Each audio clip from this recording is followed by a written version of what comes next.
I spoke to someone about you today, and he said the following to me. Someone who many his views you would recommend, you would agree with, some not. He said to me that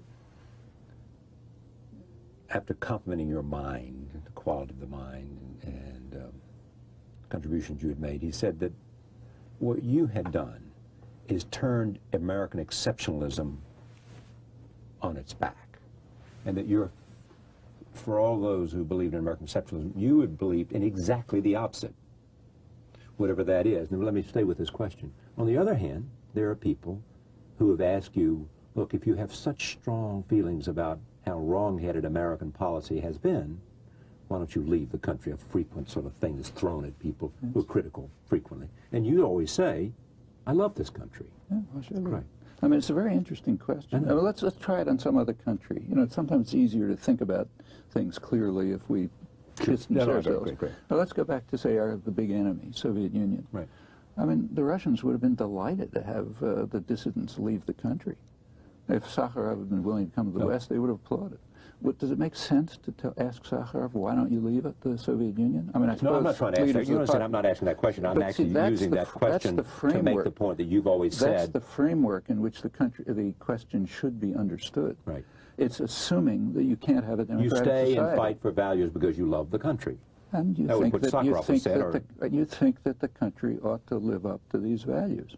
And there are, you can't rank countries A, B, C, D. Countries have all sorts of properties. There's a culture, there's a society, there's modes of interaction, and so on. A lot of the things that are simply achievements. I mean, take, say, protection of free speech. Right. It's unique in the United States. There are a lot of great things that have been achieved.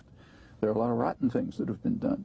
If you have any concern about the country, meaning its people, its culture, and so on, you want to save and extend and amplify the achievements and modify the and you would put crimes. the protection of free speech high up on that list. Very high. And it's not the only one. Okay, well, tell me more, and then we'll come to some of the criticisms that you have made about American imperialism and the like. See, we have to make a distinction between state power and a country.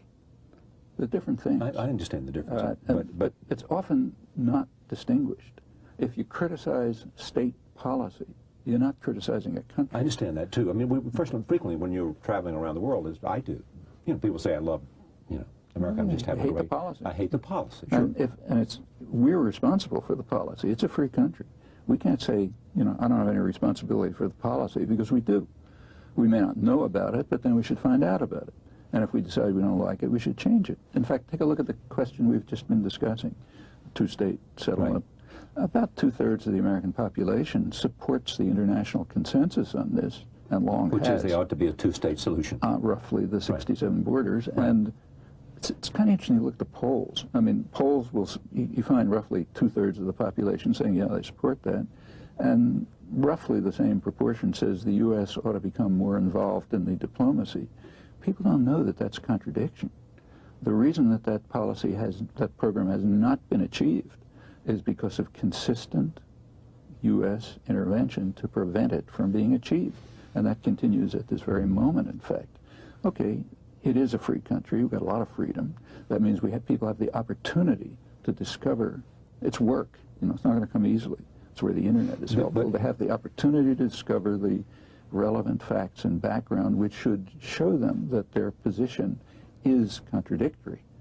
They must come to understand what the U.S. government role has been over the years in preventing the outcome that they want.